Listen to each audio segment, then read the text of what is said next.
انتظار رہے گا کہ کب ہم جناب سید سجاد کے اس جلوس کو برآمد کریں گے۔ ہاں سوگواروں، آپ پرسہ پیش کرنے تشریف لائے ہیں، یہ الوداعی پرسہ ہے۔ موت آئی تو شریک عزا کون ہوئے گا، جو سال بھر جیے گا وہ پھر سے کو روئے گا۔ سوگوارہ نے امام مظلوم کربلا جب امام حسین خیمے سے رخصت ہو کر باہر آئے نا تو جناب سکینہ نے آواز کی، بابا ہمیں کس کے سہارے چھوڑے جا رہے ہیں، بابا آخری بار ہمیں اپنے سینے پر سلا لو۔ سوگواروں اس منظر کو خدائے سخن میر انیس نے بیان کیا۔ جناب سکینہ کہتی ہیں کہ بو پاؤں گی جب آپ کی نیند آئے گی بابا، میں رات کو مقبر میں چلی جاؤں گی۔ آئیے میں گزارش کر رہا ہوں جناب مولانا محمود صاحب جن کی وہ الوداعی تقریر کو خطاب فرمائیں۔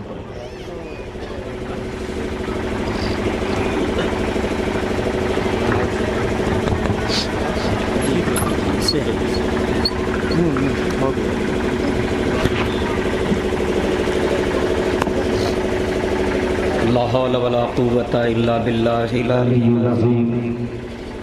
اعوذ باللہ من الشیطان الرجیم، بسم اللہ الرحمن الرحیم۔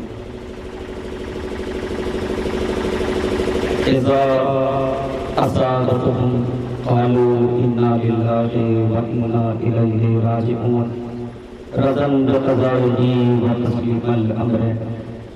سوگواروں، خاک پر بیٹھ کر خاک نشینوں کا ماتم کرنے والوں، کربلا کی اجڑی ہوئی بیویوں کا غم منانے والوں، ذرا تصور کیجئے کہ ابھی ہماری میزبان انجمن نے حسین غریب کربلا الوداعی ماتم کیا ہے، نوحہ پڑھا ہے۔ اسی علاقے کے بزرگ شاعر نے امام حسین کی رخصتی کو لکھتے ہوئے کیا بیان کیا، جب حسین در خیمہ پہ آئے، آواز دی زینب میرا آخری سلام قبول کرو، اے ام کلثوم میرا آخری سلام قبول کرو۔ نظم کیا داخل ہوئے خیمے میں یہ کہتے ہوئے، مولا رخصت کرو مجھ کو، اے میری بہن زینب کلثوم، خدایا رخصت کرو مجھ کو۔ تصور کیجئے کہ وہ حسین سلام آخر کے لیے در خیمہ پہ آیا ہے کہ جو صبح سے لے کے عصر عاشور تک لاشوں پہ لاشیں اٹھا چکا ہے۔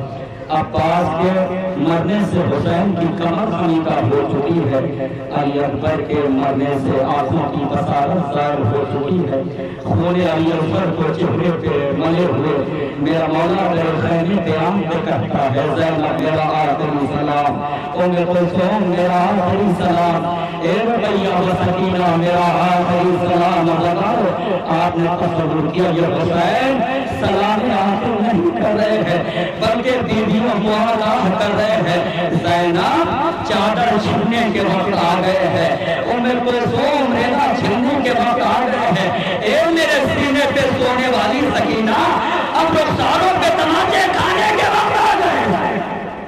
جزاک اللہ۔ رونے میں شرمندگی نہ محسوس کرو رونے والوں، یہاں پہ کوئی تماچے مارنے والا نہیں ہے، یہاں پہ کوئی بھوکیاں دینے والا نہیں ہے، یہاں پہ کوئی روکنے والا نہیں ہے، یہاں پہ کوئی پابندی نہیں ہے، جیسے چاہے حسین کا غم منائے۔ وہ تو کربلا کا پن تھا کہ جہاں پہ بیویاں اپنے ورثہ کو ماتم کرنا چاہتی تھی تو کچھ پہ تازیاں نے بسائے جاتے تھے۔ میں نے تاریخ میں پڑھا ہے رونے والوں، نوجوانوں، سید سجاد ہمیشہ اس ناطے کے درمیان رہا کرتے تھے جس ناطے پہ 4 برس کی حسین کی ننھی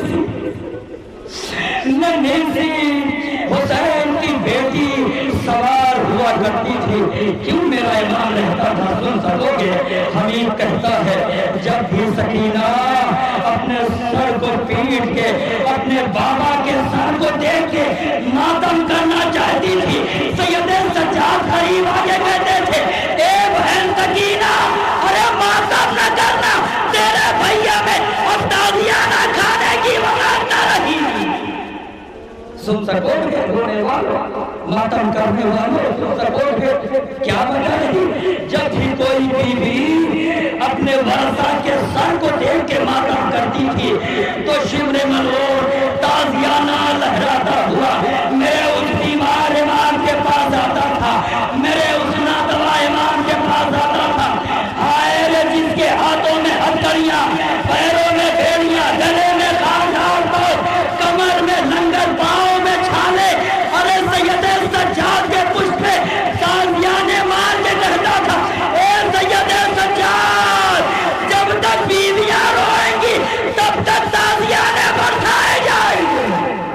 جزاک اللہ ہونے والوں، یہی ماتم کرنے کا حق ہے، یہی نام پڑھنے کا حق ہے۔ شہزادی آج کی عزا کو قبول فرمائے، زندہ رہے، پائندہ رہے، روزگار و مجلس تمام ہونے کو ہے۔ حسین کو سلام آخر کرنے کے لیے بیٹھے ہو نا، جہاں بیٹھے ہو وہیں سے کہو اے آدم کے وارث حسین تم کو ہمارا سلام، اے نوح کے وارث حسین تم کو ہمارا سلام، اے ابراہیم کے وارث حسین تم کو ہمارا سلام۔ ازہار سن سکو گے یہ سلام آخر، یہ الوداع خاتون جنت کو کتنی پسند ہے پتہ ہے آپ کو؟ ایک ذاکر اہل بیت جن کا دستور ہوتا تھا، وہ شہداء کے مصائب پڑھا کرتے تھے، کبھی علی اکبر کا مصائب پڑھتے تھے، کبھی عباس کا مصائب پڑھتے تھے، کبھی آل محمد کا مصائب پڑھتے تھے۔ ایک دن خواب میں دیکھ رہے ہیں خاتون جنت آئی، آنے کے بعد کہا اے میرے لال حسین کے ذاکر تو بہت اچھا مصائب پڑھتا ہے، لیکن اتنا بتا دے تو میرے بیٹے حسین کی رخصتی کیوں نہیں پڑھتا؟ انہوں نے اپنے ہاتھوں کو توڑ دیا ہے شہزادی، میں سب کے مصائب پڑھتا ہوں، آقا حسین کے مصائب پڑھتا ہوں، لیکن ایک مرتبہ شہزادی کہتی ہے ارے رخصتی کیوں نہیں پڑھتا؟ کہا شہزادی وجہ کیا ہے؟ کہا تجھے نہیں معلوم جب علی اکبر رخصت ہو رہے تھے، جب قاسم رخصت ہو رہے تھے، جب آل محمد رخصت ہو رہے تھے، سب کو میرے لال حسین نے رخصت کیا۔